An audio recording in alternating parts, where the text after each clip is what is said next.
Hi, and welcome to the webinar Reset, Rebuild, and Reignite Your Business in a Stormy Economy. My name's Tim Harris. I'm the CEO of Wesgro, which is the tourism, trade, and investment promotion agency for Cape Town and the Western Cape.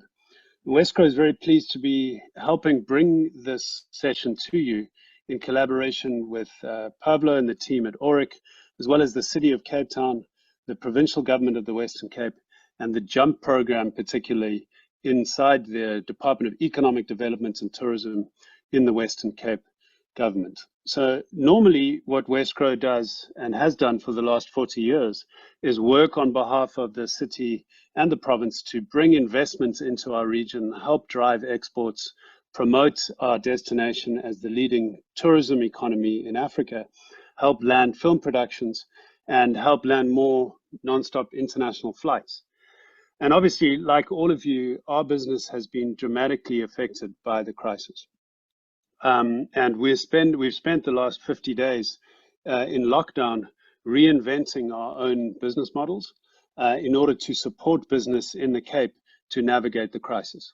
But we think this session in particular, which relies on the experience and the models that Pablo and the team at Oric have developed, can really help businesses not only in the Western Cape but across South Africa pivot to opportunities and manage the downside risks in this extraordinary time that we're in. Before I hand over to our provincial MEC responsible for the economy and the finance portfolio here in the Western Cape, I just want to quickly recap the direct support that we have on offer at Wesgro on our platform, www.supportbusiness.co.za. That's the one landing page that we are working with the city and the province on to help you understand the regulatory environment as a business. We know that the regulations change sometimes by the hour, and we've got a team that's unpacked over 200 frequently asked questions to help you understand what you can and can't do in the lockdown and where you can respond to the changing regulatory framework. We also have a support finder tool that helps companies navigate the about 35 substantive support packages on offer between the public and the private sector. We know we have a lot less funding available for our companies in South Africa than many of the developed markets, but we think the support finder tool is going to reduce the cost for you as a business to identifying which support you should be applying for. So I encourage you to look at that tool if you're a business owner. And the latest thing we launched last week is a marketplace for personal protective equipment. We all know the regulations require businesses to be allocating masks to their employees. And one of the things we want to do is link the corporate demand to masks to the range of small clothing and textile operators across Cape Town, the Western Cape, and South Africa, so that we help save some businesses in that sector that's under pressure like all of the others. We also have guides to workplace safety, videos that explain the workplace safety environment, and a team on standby to answer any questions that you might have around the impact of the lockdown on your business and how you can navigate it. So that's it from Wesgro. We're very pleased to be joining Pablo and the Oric team on this. But before Pablo comes in, let me introduce a quick video from the MEC for Economic Opportunities and Finance in the Western Cape, David Mania.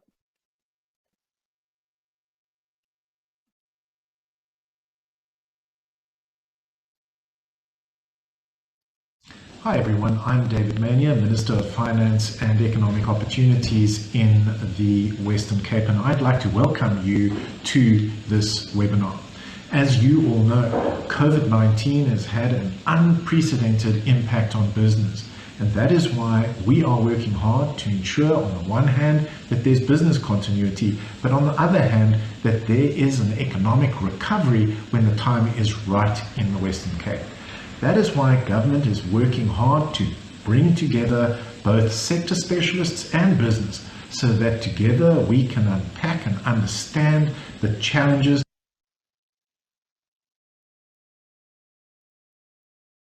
and work towards an economic recovery in the Western Cape. While we endeavour to bring you the most up-to-date information, the views of the sector specialists, of course, remains their own. Enjoy.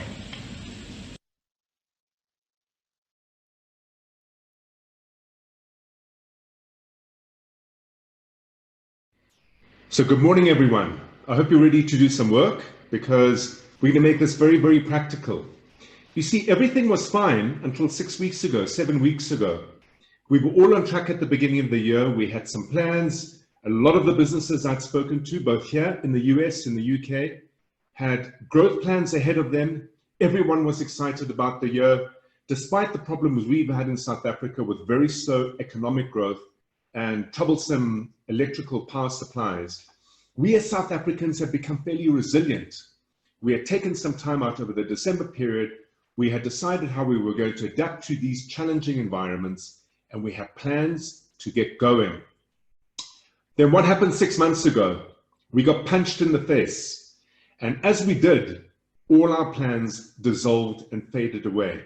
Mike Tyson used to always say to sports commentators when they said, "I'm Mike, what's your plan based on your opponent's plan to defeat you?" And he said, "Punch them in the face." And I'd say, "But what does that mean?" He said, "Everyone has a plan until they get punched in the mouth." It's so true.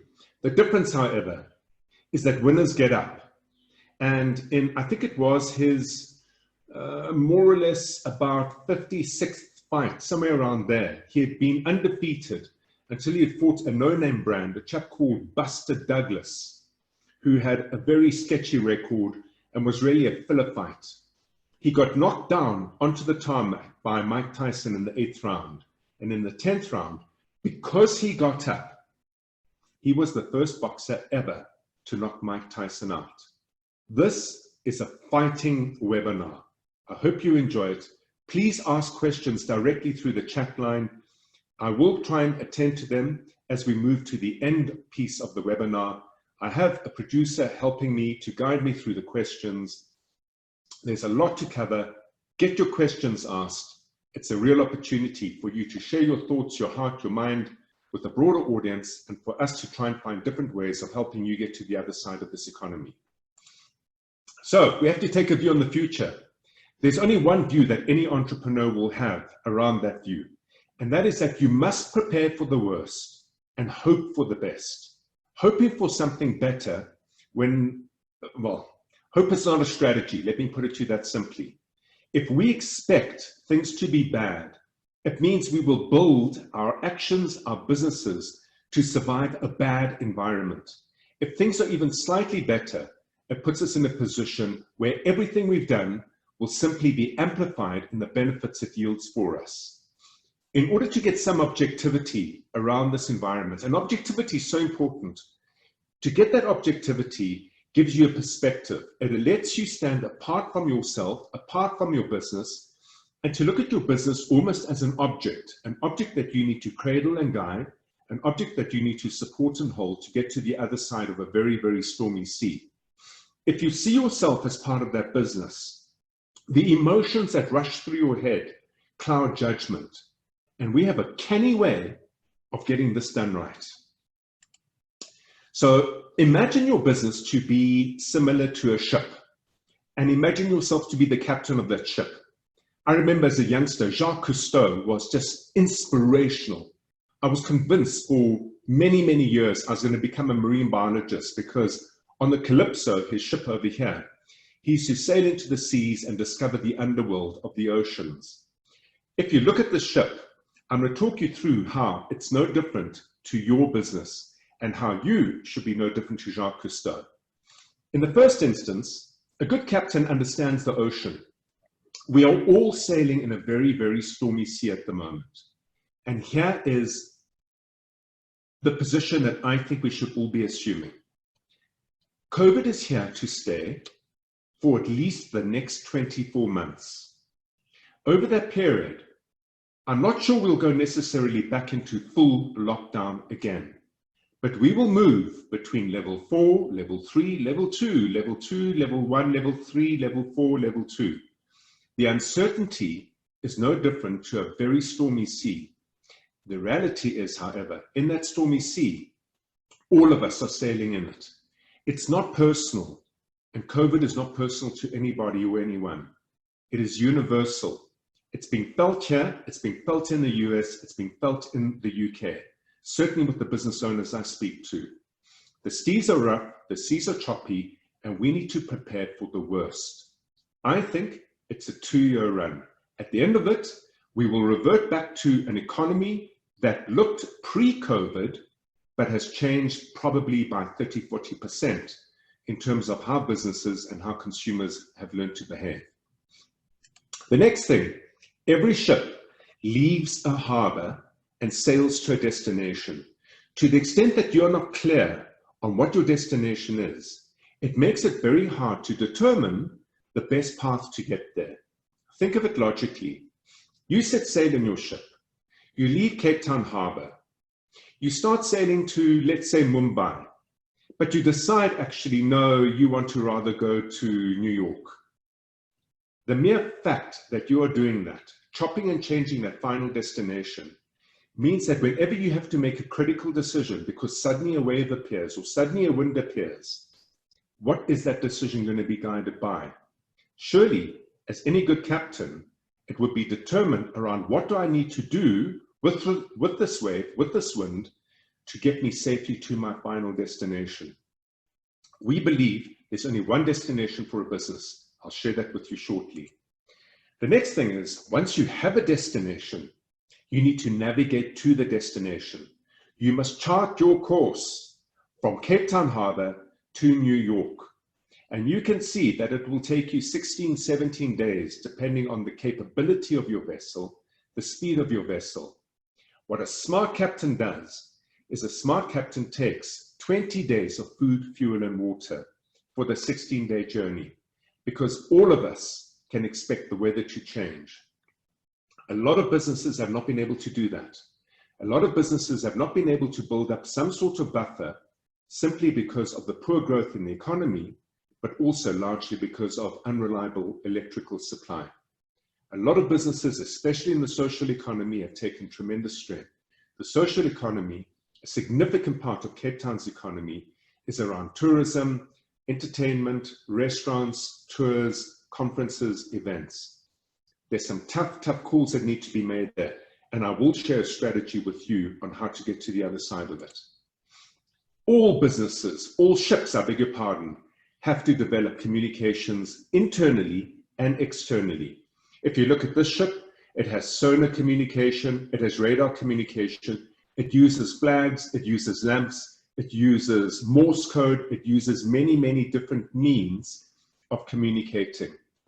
The reason it's important in a ship is if any one of those communication protocols fail and you have no ability to either talk to your crew or talk to the ports that you're sailing to or other ships passing by, it leaves you completely stone cold isolated. In a business, we should have active communication protocols put in place. Are you using email? Yes, I hope so. Are you using a website? Yes, the two most basic forms. But what have you done to create internal communications when working away from an office environment? How do you talk to your teams? Do you have WhatsApp? Do you have Zoom? Do you have Microsoft Teams? What protocols have you put in place? Equally importantly, what communications have you put in place to talk to your customers and clients? And those that can't, what have you done about it? Because if you can't talk to them in the midst of the storm, how do you know where they are? How do you know how you can respond more effectively to them given their changed circumstances? The same goes for your suppliers. A ship, every ship, has an asset stack. If you look at this particular ship, this was a research ship. There's a submarine on it. There's a small helicopter on it. There's a dive chamber on it. A ship needs to be built for purpose. And all of our businesses have been built for purpose. Your asset stack is everything that you have in your business. It could be plant, it could be equipment, it could be technology, it could be stock. It's your people.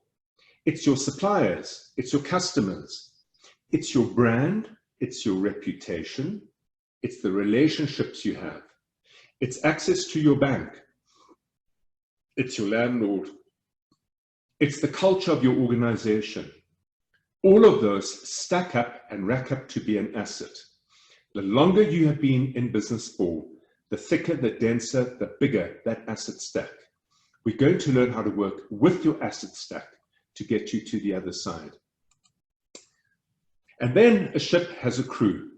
This one had 27 personas on it, and each of those crew members, I can assure you, had very specific roles, and those roles were determined by the systems of operation. A deckhand knows exactly what to do when, in good sailing, in stormy sailing.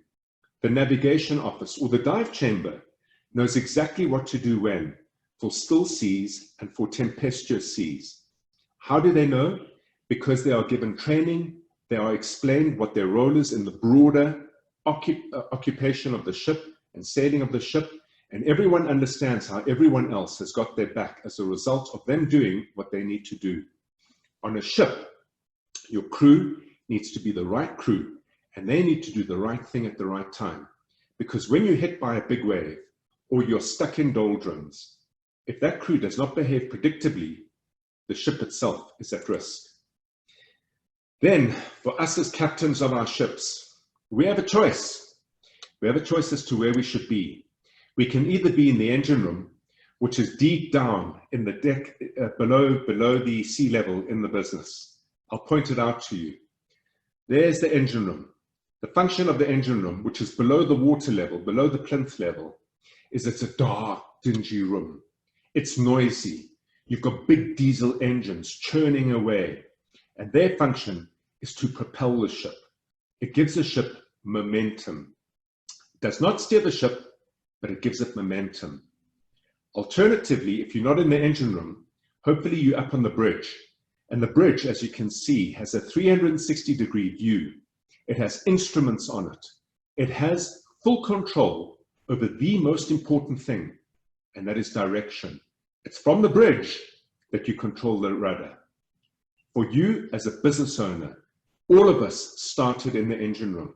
If you have not migrated up onto the bridge, it means you're stuck in day-to-day operations. And folks, I don't need to tell you because you've all been there, including myself. Day-to-day operations is where Monday becomes Friday, January becomes December. The promise to do things differently next year is repeated year after year after year. If your business has hit a ceiling beyond which it cannot grow, it's largely because you're too caught up in daily operations. And why would you be caught up in daily operations? The time I go back into the engine room is when the momentum is stalled. And the momentum is stalled because now, again, I've been asked to change destination. Finally, all of us need to have one single destination. One single destination. The way that we are going to get there will change depending on the condition of the ocean. What we had pre-COVID was a choppy sea but becoming more certain. During the Zoom administration, from one Sunday to Monday, you never knew who was in charge. It created tremendous uncertainty. In the Ramaphosa administration, we have a bit more predictability and a bit more certainty, but still in a choppy sea with unreliable power and unreliable economic growth. We are all in it together. It's not personal. Be clear on what kind of ship you have. Be clear on your destination, and the rest will then follow.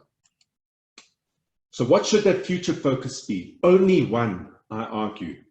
For any business owner, look at the risks you have taken to build your business. And most of you have done it with your own money. We're not talking corporate here, where you listed on a stock exchange and shareholders throw money at you, and you managed and directed largely through asset managers. Most of us find ourselves on our own, or with a business partner or two, where we are then stuck within our own ambit of groupthink, or in a family where we're stuck with the baggage of the family, as well as the way the family thinks. Most of us have done this on our own. For that reason alone, it's really important that you do not become one of the 94.6% of business globally that are started but can never ever be sold. Because we throw everything we have into our businesses, it's really important that we 5 years, 10, 20, 30, 40, 45 years from now, get into a position where we can sell the business in a clean deal. The sale of that business yields a capital return. That capital return is what creates the pension and legacy for that entrepreneur and their family to get to the next level of life. That means the final destination must be that we build our businesses into an asset of value. It has three features to it. The first is, it needs to be a business that can grow its capital value. Think of it like a share on the stock exchange. You find a share, you think it's a good share to buy, you buy it for 50 Rand. You decide to sell it 5 years later. You're hoping to sell it for 300 Rand, 500 Rand, certainly more than 50 Rand. That's called equity value. The business or the asset itself has grown in its ability to perform and generate revenue. And therefore, someone would want to buy it for a premium over and above what you paid for it. The next thing, it must have income value and growth. You bought the share. Surely you're expecting that you're going to get dividends from it. And then finally, that share needs to be tradable. Because if you cannot sell it when you choose to sell it, it means you lose the opportunity of getting any capital value for it. And in fact, you might be losing capital value that you paid for it. For us as business owners, the way that we build a business determines whether it will grow in its capital value, whether it will generate income for us through dividends and salary, and most valuably, most importantly, whether that business can exist without us. Whether it be a lifestyle business or whether it be a high growth business, any business that cannot exist without you, by definition, is not tradable. That's the future focus that we are going to keep in mind as we traverse these choppy seas. So the first thing you're going to do in the COVID economy, when a captain hits a storm, you've got to get yourself under control. At all means, it begins with you. And this woman, Elizabeth Kubler-Ross, was an American-Swiss psychologist who spent her life looking after grieving people who had lost loved ones. Her interest was really centered on how to get people into a place of positive, inspired action. She argued that when you experience a crisis and when you experience potential loss, now in her case, she spoke about loved ones, but I'm speaking here in relation to a business, because most business owners I know rely on those businesses not only for their income, but for the meaning, their hope, their aspiration, their opportunity. COVID has posed a severe threat to that business's life. The first thing that I certainly saw was people saying, no, surely it's not going to be as bad as it is.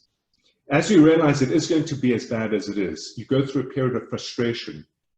Remember, we saw people rushing out and buying toilet paper in the tons. In a sense, that frustration was an attempt, or those actions were an attempt to deal with frustration. What most people feel as they move down into the well of depression around the loss of something they care about is anger and fear, because the way things were has been severely disrupted. The status quo has completely left. You then move into a well of depression. As COVID came, I found myself there for a few minutes, very definitely, but I don't dwell on it. Some people can move out of it quickly. A lot of people can't move out of it quickly. For so long as you stay in that well of depression, the likelihood of you finding any positive, inspired action that gives you a good result is low. The way to get out of this depression is you need to experiment. You need to do things differently to the way you did them before. You need to try new things. You need to think out of the box. You need to think differently. The only way to figure out what works and what doesn't work in this experimentation place is to do it. Because I promise you, the only truth you will find is in action. If you see what's working, if you see what's not working, do more of what's working. Leave the other stuff alone. As you get traction and you see a new way of operating your business, a new way of speaking to customers, working with suppliers, managing your teams, you take a decision that this is working and you then integrate it into a new way of operating your business. I titled this webinar, Reset, rebuild, reignite. This is all centered around here. Resetting is all about experimentation. Rebuilding is all about decision. And reigniting, 6 months from now, in an environment where there are far fewer competitors than you had before, and in an environment where those businesses that have done this effectively will experience the biggest growth opportunity they've had in the last 5 to 10 years. That's about reignition. What's important about this, folks, use this to understand yourself where you are in the cycle, but use it also to understand your partners, your loved ones, your friends, your family. Use it to understand your teams. Use it to understand your customers and your suppliers. Everybody is traversing through this cycle. A lot of us will move up, and when we see that things aren't working, or when we go from level 2 back to level 3, or level 3 back to level 4, the tendency will be for us to fall backward into the trough. If you understand how this works and you understand yourself within this realm, within this structure, it gives you the opportunity to control yourself to the extent when you can stay in the positive area of it. So how do you understand your business? Because that's the starting point of doing any reset, and your clients too. And I want to share something with you, something that I certainly learned in a conversation with a man called Mark Phitidis, who is the current CEO of Anglo-American Worldwide. And I met him about 9 years ago, 10 years ago. And I'm so sorry to say this to a Cape audience, but as much as I've tried, I'm really not a wine drinker at all. In fact, I'm not a drinker, period. One tiny sip of wine, and literally you'll have me talking for far more hours than I already can talk.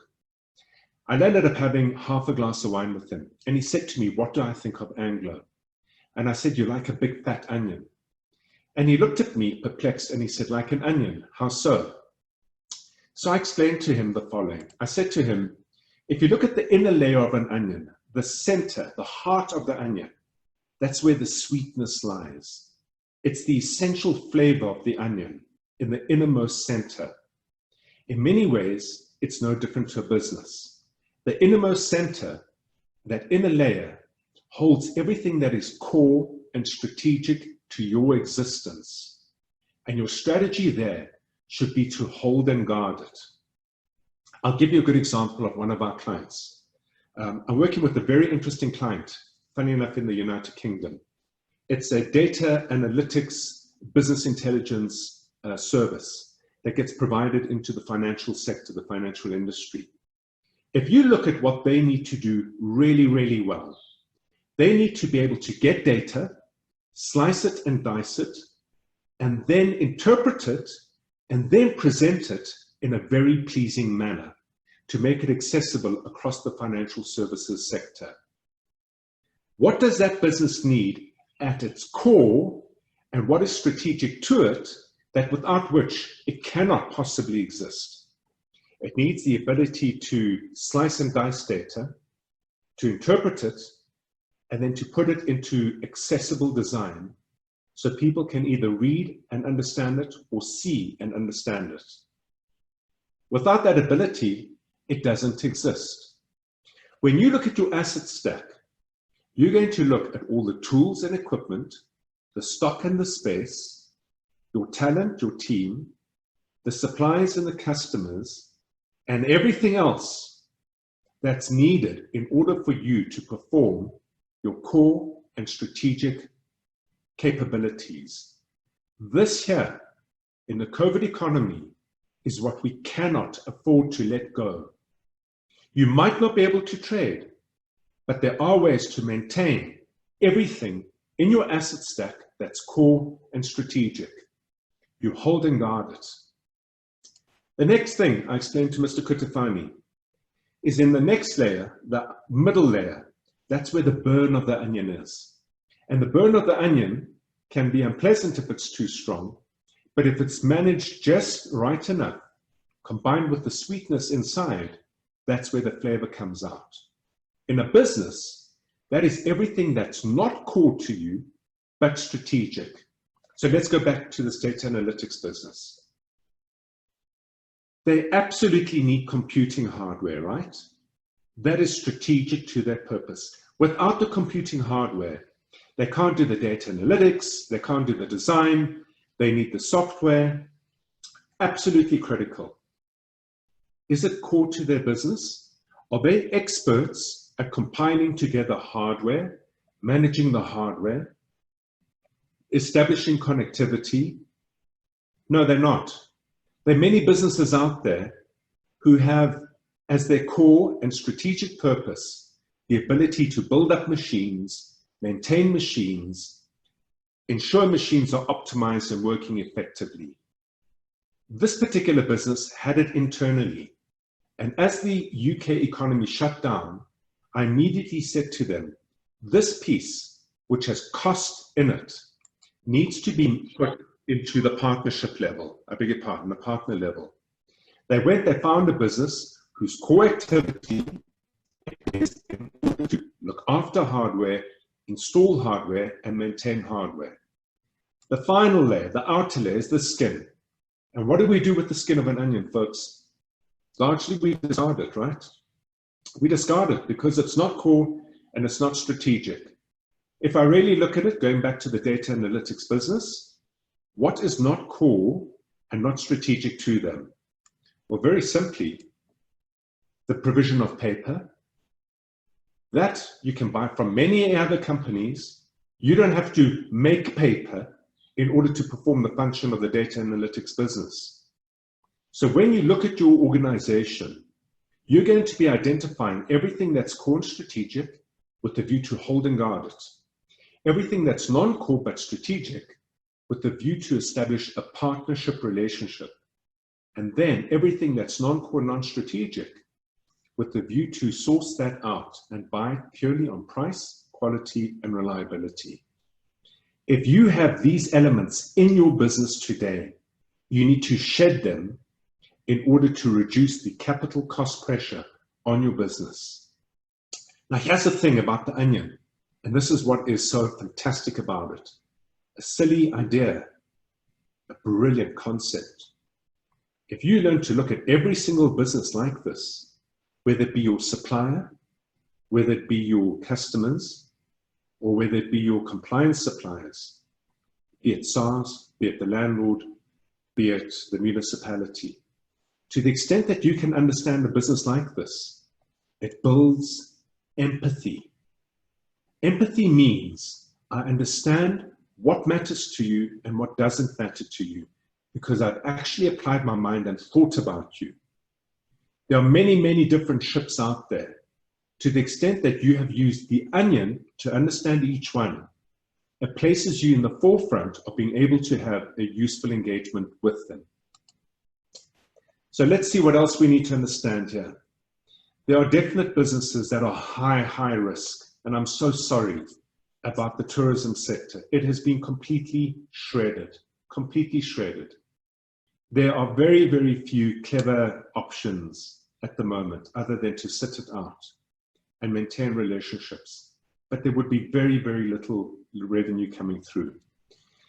The high risk environments, the high economy, the high corona risk businesses, you as a business yourself, in looking at your customers, in looking at your suppliers, should identify which of them are in the high risk, the medium risk, and the low risk.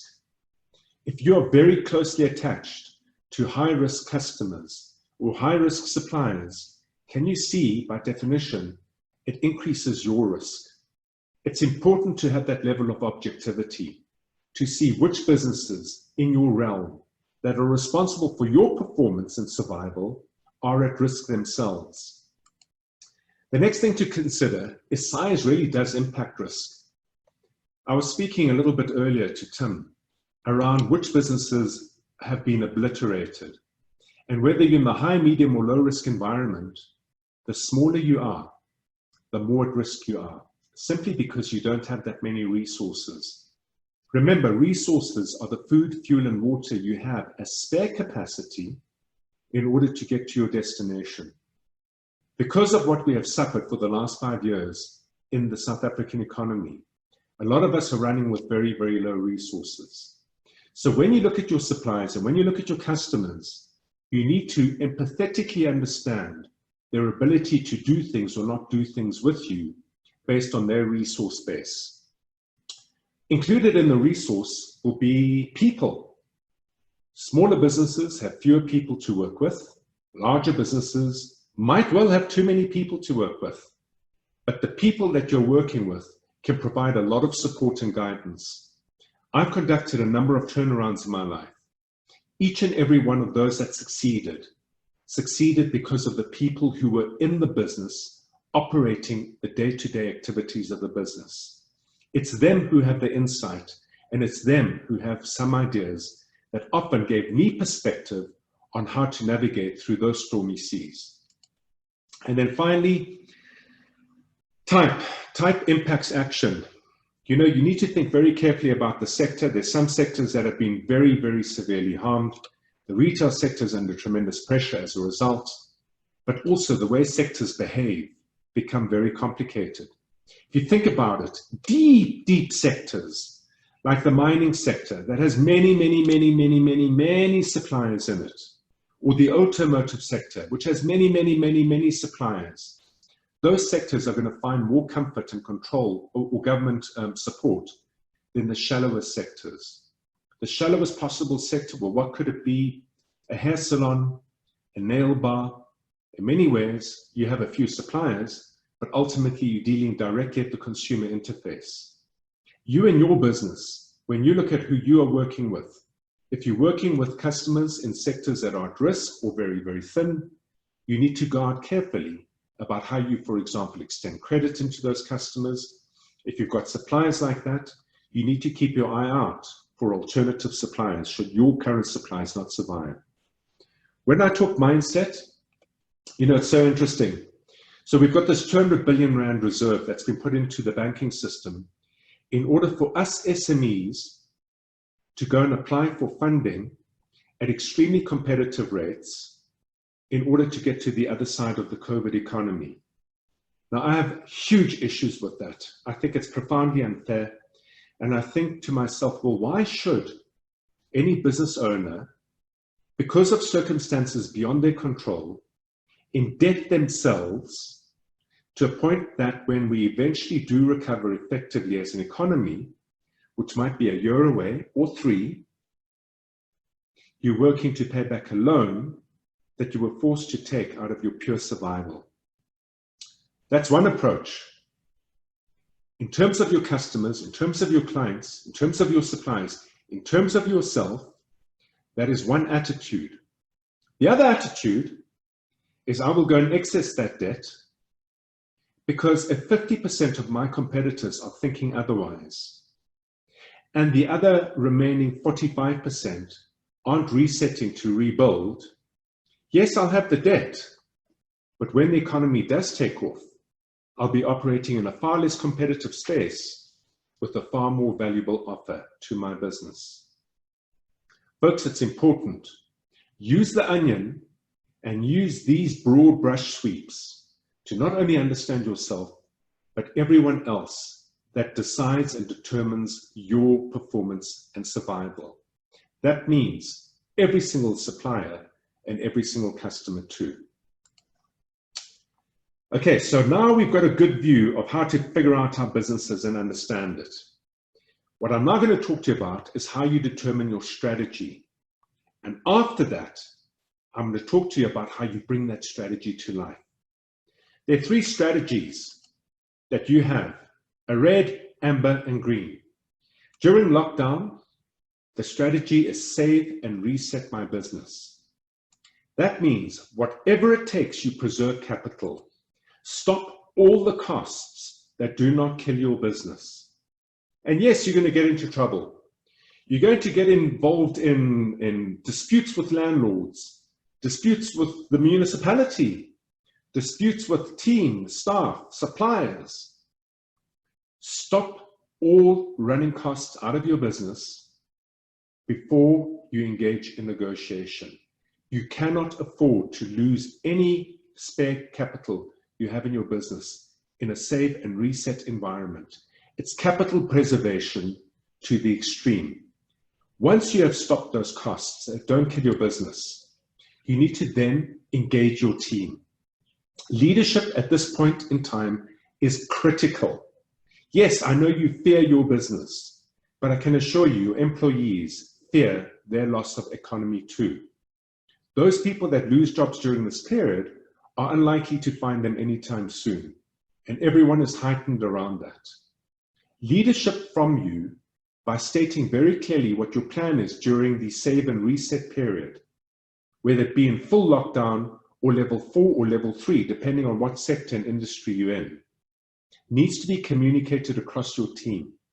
Remember, what we're trying to do here is give clear direction, show confidence that we have a plan, and yes, the tactics behind the plan might change from day to day, but the overall strategic plan is save and reset my business. That means you need to be able to talk to your team. The first layer of digitization, which is all about establishing communications, be it through Zoom, be it through social media, be it through WhatsApp, be it through Microsoft Teams or Skype, needs to be put in place. If you cannot talk to your team and your team don't know where you are at and how you're thinking, your team will work against you as much as you feel they are working against you. At that point in time, once you've got your team safe with the view on the uncertainty, but with a plan clearly communicated, you then, after you've stopped all the costs running through your business, engage your suppliers and customers. From customers' perspectives, folks, look after those customers who have looked after you. When you have new customers coming on board, because you happen to be in a favorable part of the economy, let's say essential services, and I saw this in the early stage, chemical companies suddenly were providing some sort of sanitizers, surface sanitizers and hand sanitizers. And one of our big clients turned around and said to me, Pavlo, what do I do? I said, why? They said, we've been approached by a whole lot of corporates for supply. I said, where were they pre-COVID? No, they were importing from China pre-COVID. I said, and have you approached them pre-COVID? Absolutely we have. But now that China can't supply, they're coming to my door. My response to him in that instance was, do not use this as an opportunity to get new customers on board. Use it first and foremost as an opportunity to secure the customers that have been loyal to you. In the instance that you have stock available, then supply it to the new customers on a COD basis so that you can build your capital reserve and offer yourself a buffer. Exhaust all support. Folks, it's constantly changing, but I'm going to caution you on something. If the support comes with terms and conditions attached, and you don't meet the criteria of that support, whether it be from government, whether it be from your local council, whether it be from a corporate, whether it be the Solidarity Fund or some other philanthropic effort, pay no attention to it. You know, I listened to the absolute stupidity of the remarks that came out of our minister, where he said it's unfair to engage in e-commerce. It's unfair to other businesses that can't. Here is the perfect opportunity for us to move into an environment where we can digitize companies right across South Africa. Now, if you were in an environment where you were subject to that form of thinking, sitting and complaining and bemoaning your fate and saying it's wrong and kicking up a fuss, none of that in the midst of a crisis helps. Do not get dismayed, do not get frustrated, do not get angry if the access that you are seeking excludes you for whatever reason. Because the moment you do that, you're going to slip back down into the negative side of the Kubler-Ross curve. And I can promise you that when you develop a negative disposition to any environment, you will not see the signals of opportunity, and everything will start translating into negativity as a whole. Post-lockdown, once we're out of the red in your business, you're going to move into the amber, which is survive and rebuild. So we reset in red, we rebuild in amber. What does that mean? Well, if you've had really good conversations during the red phase with your suppliers, with your customers and clients, and you've understood clearly what they need done differently by you in order to support you, Okay, kind of buying and selling 101, right? If you don't understand what you do that's valuable for your client or customer, it means you don't understand your business. To understand your business, logically, you must understand your client or customer. The red phase is where you have the conversations to ask them, pre-COVID, this is what we did that you found valuable. Post-COVID, what would be valuable to you because your circumstances, client and customer, have changed. Those conversations start to get tested in the rebuild period. This means that you can go back into the economy ever so slightly, tentatively, slowly, depending on the regulations. You're going to go back to your customers and say, during the lockdown period in our relationship, we spoke about us doing ABC. I've done ABC. Are you prepared? Are you able? Can you transact with me? Listen carefully when they say yes, because you're going to ask why. And when they say no, you too are going to ask why. Because until you've understood exactly how what you do needs to change in order for that transaction to take place, you do not stop asking why. That's called responding to need. You want to lead that position in your business, because I promise you, most of your competitors, if they're stuck in the wrong place of the Kubler-Ross curve, or have not thought this through as a strategy, will be doing what they did before COVID in the hope that it'll give them the results during COVID. If you've adapted your offerings to your clients based on what you learned in the reset period, now's the time to test them with the view to get traction. The moment you do, digitize further. The first layer of digitization was communication. The second layer of digitization is collaboration. And what does that mean? It means that you need to be sure that you have active contact with your customers and clients through digital processes. Go out and send surveys to them once they have acquired products or services from you. Be sure that you have their contact details. Be sure that you're communicating with them on a frequent basis. It also means internally in your business, be sure that the signals coming from your sales and marketing are reaching into your ops and administration. It gives everybody hope, and it helps everybody make the adjustments necessary to meet those opportunities. Invest in prospecting and efficiency. Your front-end teams over here should be saying, okay, hang on a minute, what we're doing differently is working. Who have we not served before that this could work for too? You want to start finding new clients and new customers, because as I mentioned, competitors who have not done this work will find themselves no longer relevant to their former clients and customers. And those former clients of customers who you never had before become your future clients and customers. You want to look at areas of efficiency. Folks, I can promise you, we need to all drop our cost of operations. And a large part of that relies on the development of systems to support these activities. Let's pause there for a minute. What is a system? It's not technology. A system is a series of activities in a sequence that can be measured and taught. So think of a marketing system in its simplest form. If you decide that marketing to your customers by email is what they want, because you learned that during the reset period, you're going to create an email marketing system. You're going to, on the 15th of the month, write up content in the email that talks about what you can offer your clients. You're going to put a picture with it that's relevant. You're going to lock and load your client database to send off the emails on the 15th of the month. You're going to count how many you send off, and you're going to count how many come back with inquiries. That's a system. In marketing, the measure of a system is lead generation. In sales, the measure of a system is lead conversion. In ops and admin, the measure of a system is fulfilling your promises and obligations to the customers that have supported you. You need to build your entire business into those systems.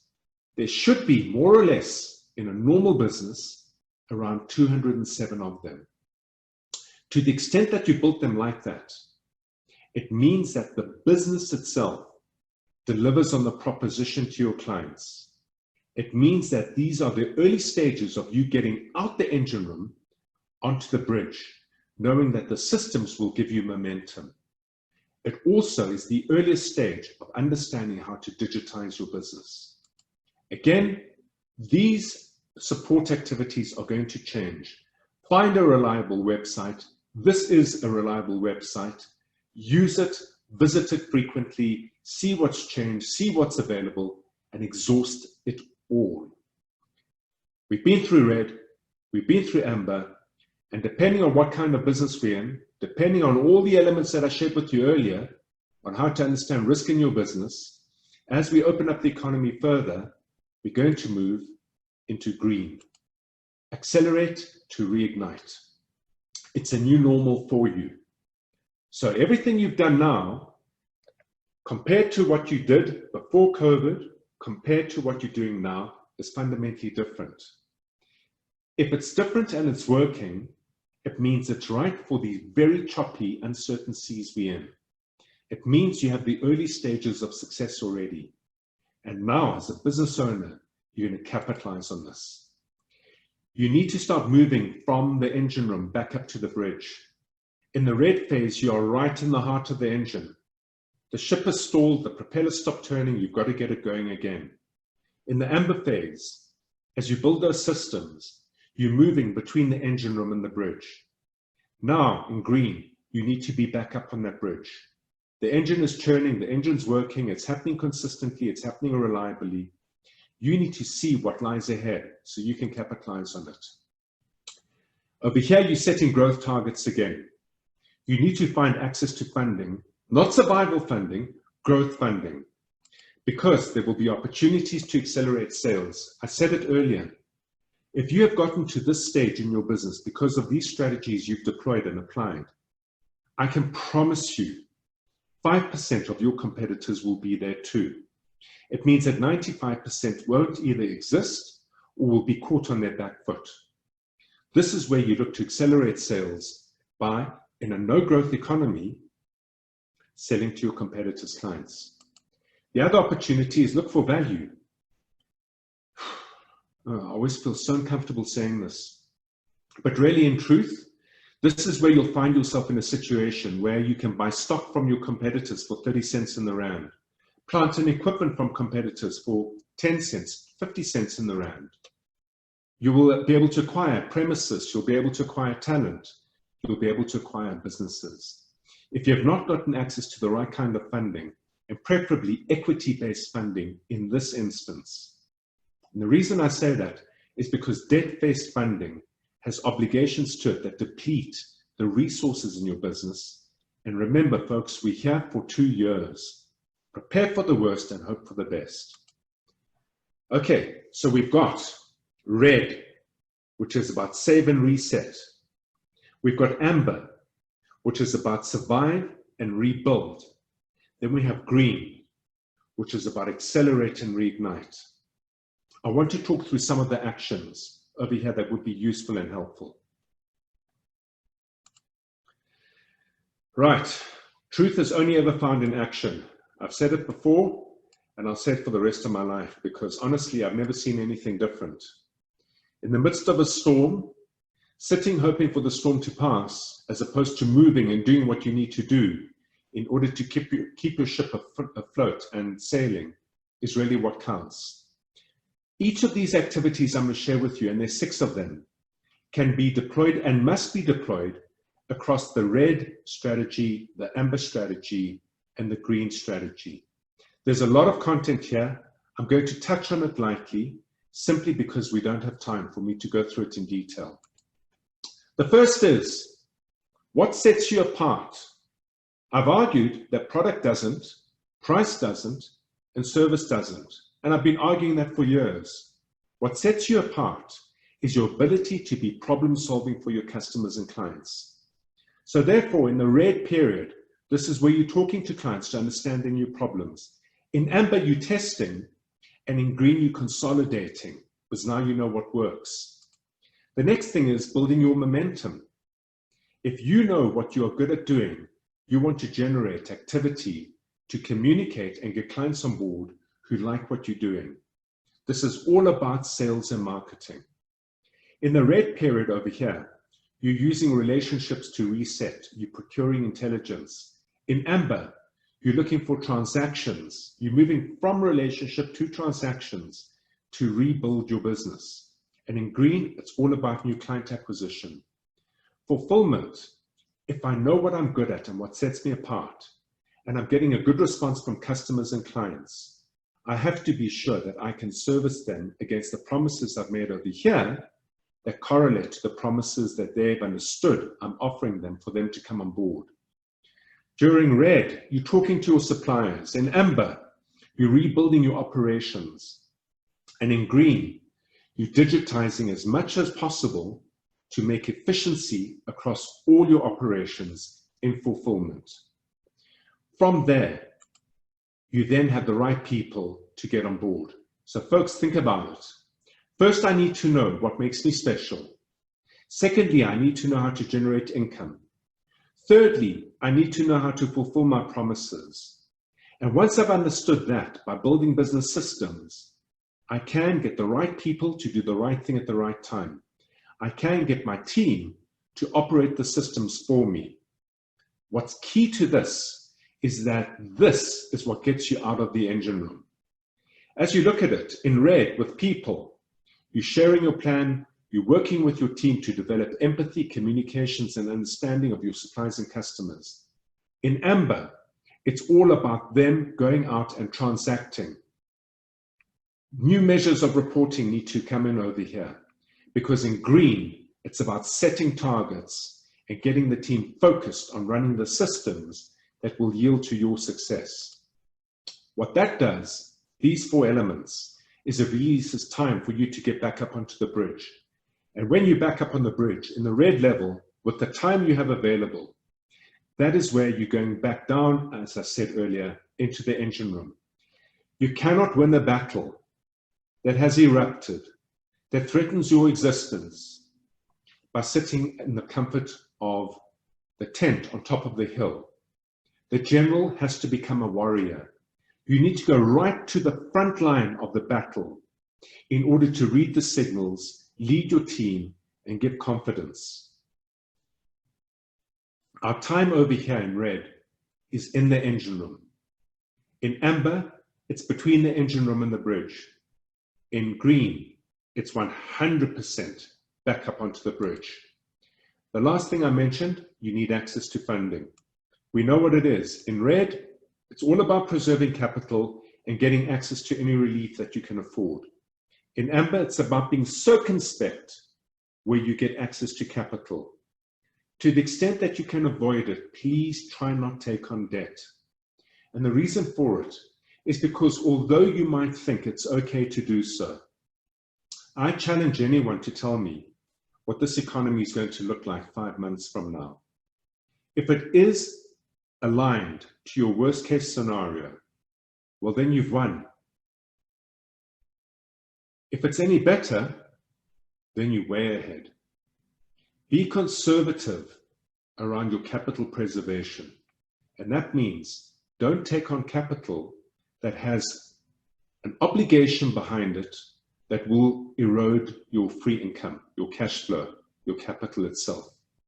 Okay, so folks, these activities all apply during red, amber, and green. You are all in different places around which is the most appropriate strategy based on what kind of business you're in, how it correlates to the levels that we are exposed to.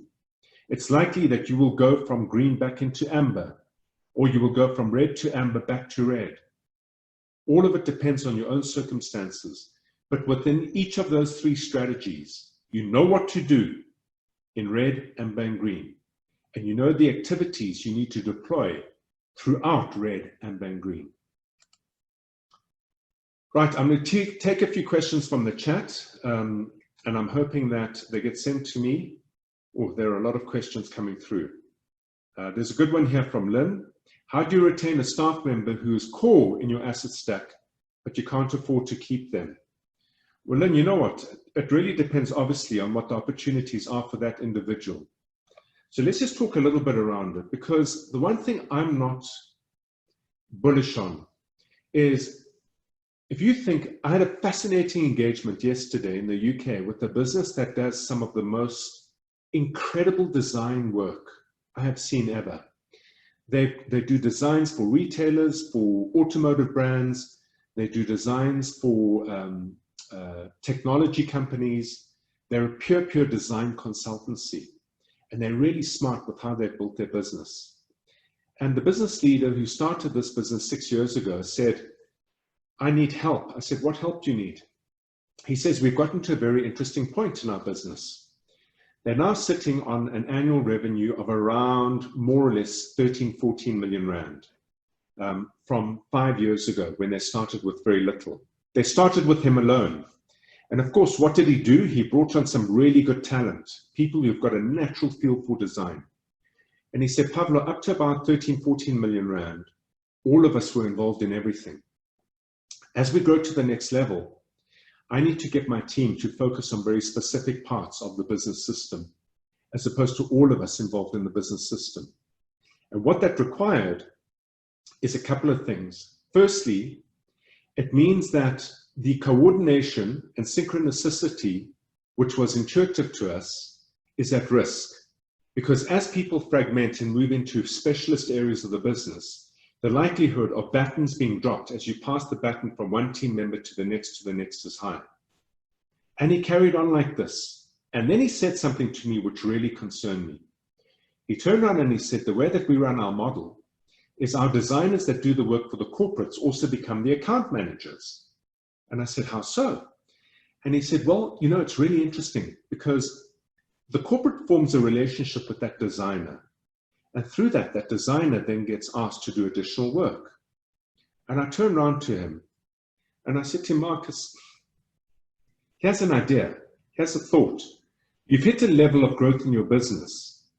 To get to the next level, you want to bring more talent in order to get to that next level. But here's what concerns me. A designer who's got 2 or 3 corporate clients with nice, cozy relationships, that's looking after the relationships and doing the work. What prevents and what stops them in an environment where everyone is so budget conscious to leaving your organization with those 3 clients? A real concern. The point that I'm making, Lynn, is if you get to a place in a space where you can work with your team to deliver what you do, first and foremost, through business systems, activities in a sequence that can be measured, it makes you far less dependent on any one person than you would be otherwise. The strategy for that design business now is they are going to, in effect, create a system to deliver design. In working with their current designers, they're going to understand how their designers think and evolve a design. What are the activities the designers perform? They're going to take those activities and put them into a sequence and make sure they can be measured. If there are 38 different activities, they're going to break them up into groups of 5 or 6 activities. And the specialization will then be that these 4 activities of 5 or 8 steps each will become the express domain of one individual in order to create a production chain that delivers the design work. Because it's all spelt out and articulated, should any one person leave, the opportunity to employ someone to now perform the activities in that sequence is able and capable for this individual. Through that, he has de-risked his business significantly. It is fundamental and key to an asset of value. In the case where you're unable to do that right now, it really has to be a conversation with that team member. Depending on how critical, how key, how core they are to the business, if it's a pure salaried employee, and if you're a small business and you see real value in their talent, without which you cannot exist, are you talking to an employee or are you talking to a future partner? Yeah, okay, so Wayne, I'm sorry. I'm so sorry. You know, the MPO Theatre where you've got to pay staff members. So let me tell you a really interesting story with one of the clients that we work with. They run a retail store. Now, retail's been obliterated. They've got 64 retail stores. They started the business 17 years ago, self-funded. This family have never declared a dividend in their lives. They've invested everything back into the business. COVID arrives. The first thing this family leader did is he turned around and said to his wife, who's his co-founder, "I'm cutting my salary by 100%. His wife then responded and said, "I've run the economics. You and I can afford to live on my salary at 50%. We're cutting my salary at 50%. 11 years ago, they brought their son into the business, who's really taken up a very strong leadership position, a good quality, capable, hardworking guy. He then heard about this and said, "Mom, Dad, I'm cutting my salary by 50%. The three of them went and spoke to their regional managers. 3 minutes into that conversation, the regional manager said, "Before you even continue to talk about your response to COVID, we have decided to cut our salaries by 30%. And we've done so on condition that you keep all our retail staff across the 64 stores, 350 team members." And in that, what they had done with the retail staff, they had gone and exhausted all the UIF benefits. Plus, what they had said to the retail staff is that their jobs are secured, but they need to make a tough call. Do we reduce the number of jobs in order to cater for those that remain? Or do we all take a cut of 20%? And in those instances, the team itself agreed to take a 20% cut. So the way that you negotiate your staff really is going to depend on how you lead the negotiation. If they can see, firstly, you have a plan to preserve the business in the red stage. When you get into amber, you have a plan to grow the business. And after that, there's hope that once the business is growing, as you get back into green, you'll be able to recover everything that's been lost. If they are co-creators with you in that plan, not necessarily by giving you advice or direction, but by understanding how you're thinking and seeing how you're behaving, the ability to have a very tough conversation with the team around this on that basis presents itself. The one thing you cannot do is pay full salaries if you have very limited reserves in an instance where you won't be able to get back to salary or revenue for the next 6 months or so. Those conversations have to be had. Another way of doing it as well is to turn around and say, "I have exhausted all options." Well, what do you mean by that? I've been to SARS and I've taken advantage of all the benefits that SARS are offering during COVID. I've spoken to my landlord and I've struck a deal with my landlord to give us a discount on rent. In fact, quite honestly, if you have no trade coming in, you should not be paying rent, but to restructure our rent in a manner that I can preserve capital. I myself have taken a cut in salary, and now I need to speak with you. If people can see that you've done that, if people can see you're leading in action and not only words, if people can see that you value them to the extent that you admit and say forthrightly, "Without you, we can't start again, but with you, we have a chance to start again." If people can see you leading in that manner, authentically and honestly, most people have it in themselves in order to make massive compromises to help you keep and preserve that business. Yeah. Oh, there's a lovely question here. Scared of accelerating too fast and creating a crisis by missing an opportunity. Sorry, so there was a former question to it. So guys, listen, you don't put your foot flat down. You don't put your foot flat down on the accelerator if you think you've seen an opportunity and you can capitalize on it. Let's just talk a little bit about what companies did do, because there was a lot of pivoting going on. And I can't stand that word because that word effectively is so misunderstood. It comes out of the West Coast of the United States. Pivoting is absolutely crucial when you have a startup business. But if you have a running business that's in severe stress because of COVID, it doesn't mean all of a sudden you go from providing lighting solutions to companies to manufacturing hand sanitizer. And the reason it doesn't mean that is because that's not pivoting. Pivoting is deploying your red, amber, green strategy in the way I described it to you. You stick to your knitting. You work off your asset stack. The moment you decide you're going to make hand sanitizer, you don't know the supply chains. You don't know the distribution chains. You don't understand what's good pricing, what's bad pricing. And the chemical companies whose core and strategic purpose is to produce disinfectants will have you for breakfast. And whilst you have your eye on a completely different destination, you're forgetting the fact that you already have customers out there. You're losing the opportunity to, in red, have engagements with them to understand what challenges they're facing. So that when we move into amber, you're ahead of the market in knowing what you should be testing and doing differently in order to secure those customers and clients. Please don't pivot in the traditional sense of what people think the word means. There are no further questions. I've taken up more time than I should. I want to end off really with just 2 more slides. The time is now. The time is now to reset through positioning.